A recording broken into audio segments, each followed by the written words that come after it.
That was No More Than Mr. Nice Guy by Alice Cooper.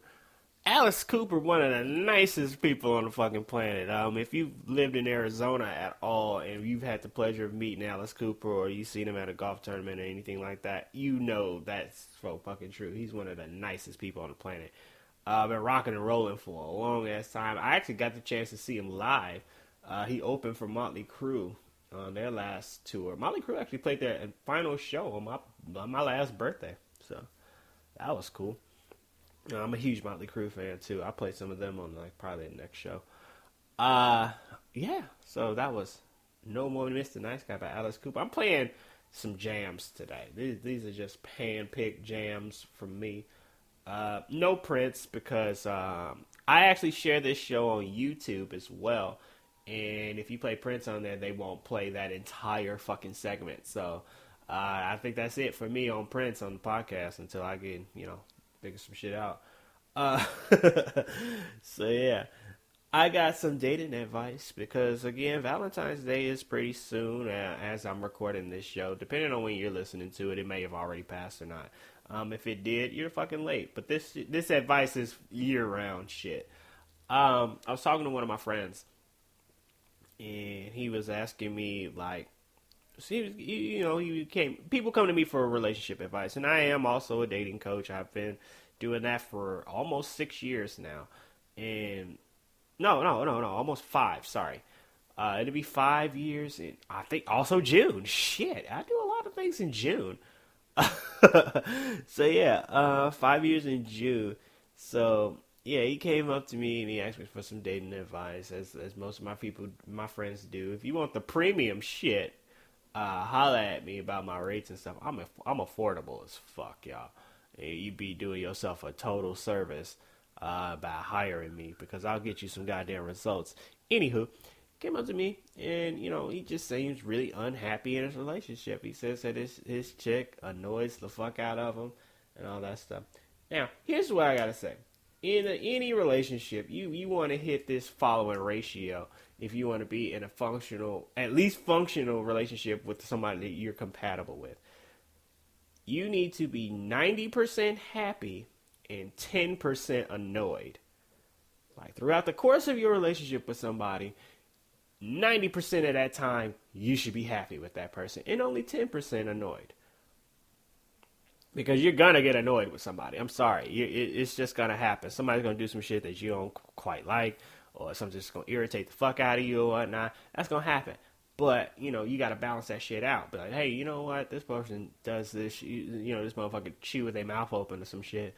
Or, they mouth breathe or something. Or they fucking snore. That's annoying as fuck. But you know what? The other 90% of the time, we're pretty good. And this motherfucker's just always unhappy. So I'm like, man, it might be time to charge this motherfucker to the game, He's like, yeah, man, but the sex is good. You can find goods. If the sex is the only thing keeping you in a fucking relationship, get out of the goddamn relationship or downgrade that shit to y'all just fucking, Because if that's all that's going on, you can get sex anywhere. You can get good sex anywhere. That's not a hard thing to come by unless, you just that fucking whack. But, yeah, so I came up with this list on how to not annoy your significant other. For those of you who might think that, you might be irritating the shit out of somebody, And again, you're going to irritate somebody. You're going to be irritated by someone. But you want to cut that shit down to the point where that person's more happy to be around you than irritated. You don't want to be like, man, I got to go home to this shit.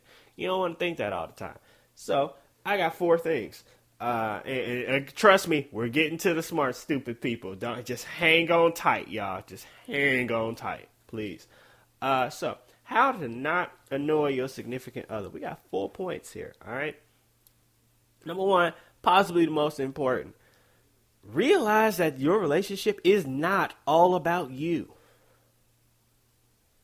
A lot of times when people get annoyed by somebody, it's because they really take a self-centered turn to things, and they think everything is, about them. You forget that relationships are a team fucking sport. You guys are a fucking team. You guys have to fucking balance off of each other.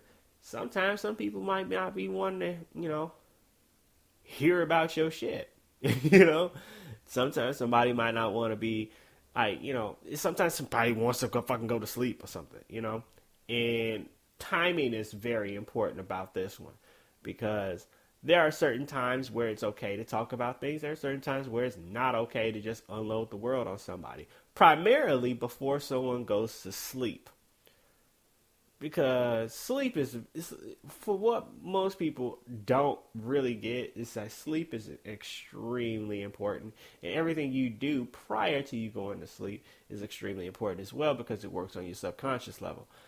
You don't want to unload someone with a bunch of bad fucking news before they go to sleep, unless you have to.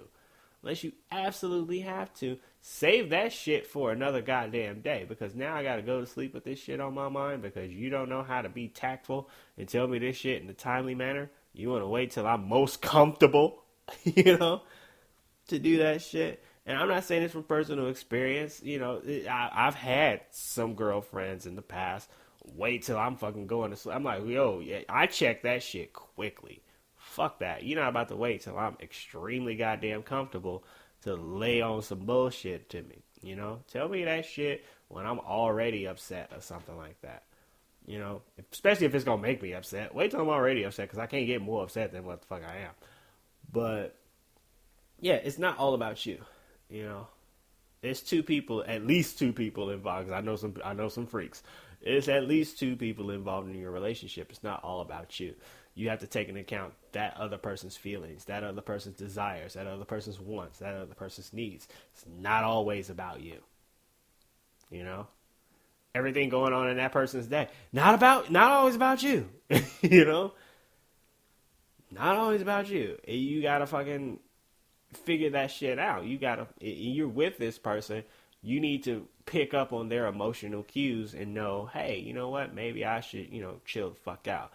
Maybe I should give this person some alone time. Maybe I should shut the fuck up. Maybe those are some important things that if you're going to be in a functional relationship. This is guy and girl, by the way. There's no gender line for this. There's no list for the guys. There's a list for the girls. This is for both of us. Everybody can do this shit. Number 2. It's how you can not annoy your significant other. Ask a motherfucker how their day was.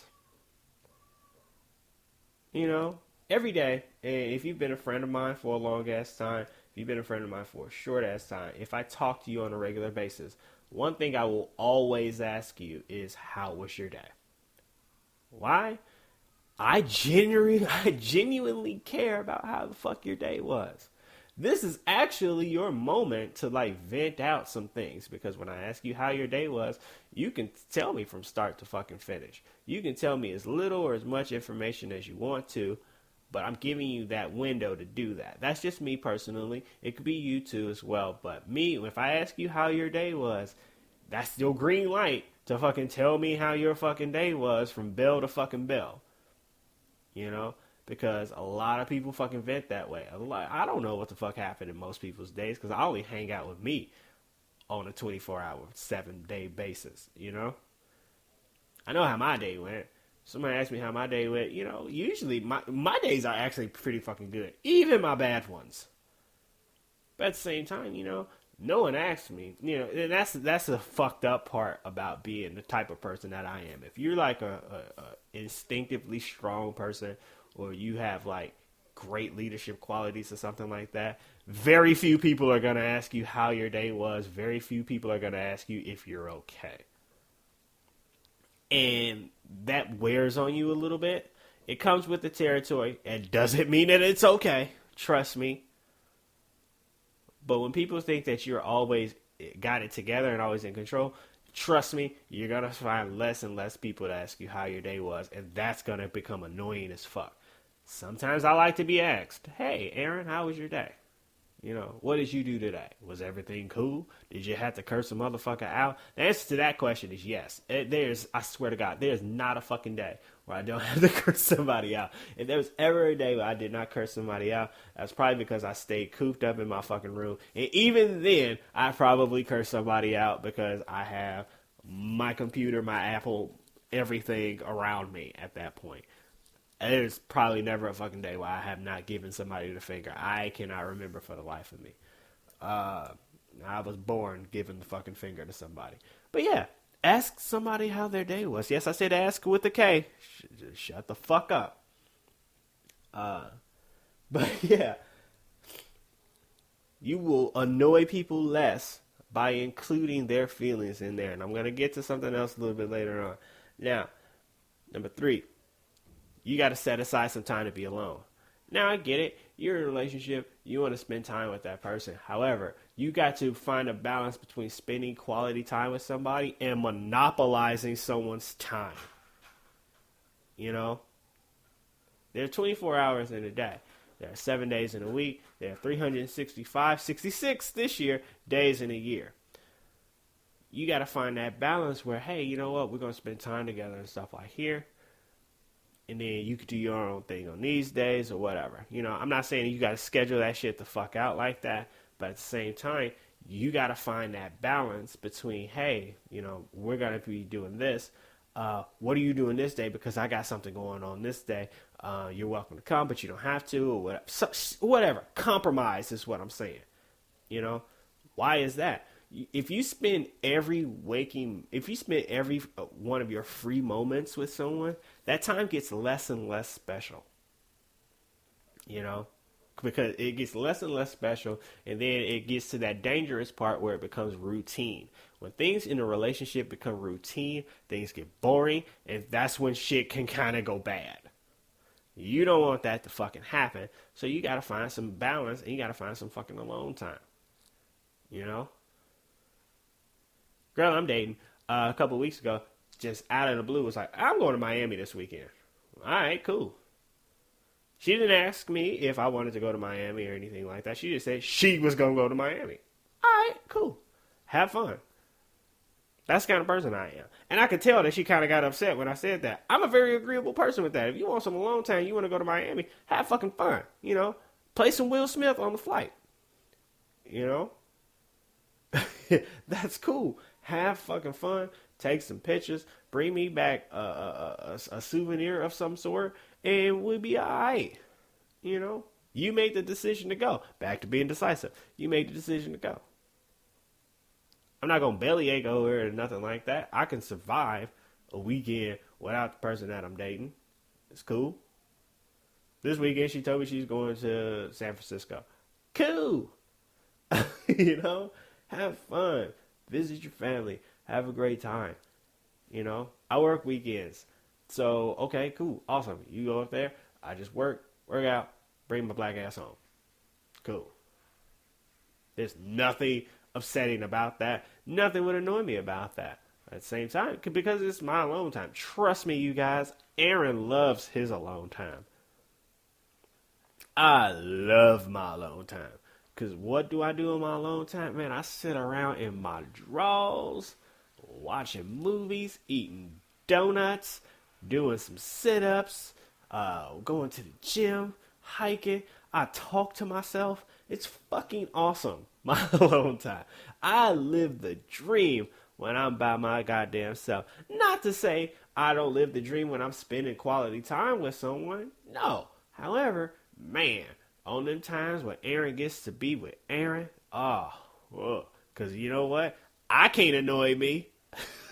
And not saying that I'm always annoyed when I'm with somebody, because I'm not. I genuinely have a great time. But you know what?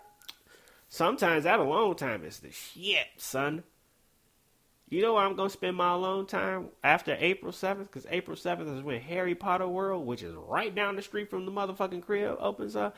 Yo, I got my annual pass to Universal. I'm going to be up in Hogsmeade chilling by my damn self. Because I'm the type of motherfucker I can walk into a bar by myself and leave with a bunch of fucking friends. Doesn't mean that I'm, missing out on that quality time. No, not at all. However, you also got to spend quality time with yourself. That's what I'm saying. Now this fourth one. This fourth one is a very important one. This goes back into the how is your day thing, because you got to tie, these two tie in together. You have to listen with the intent to understand, as opposed to just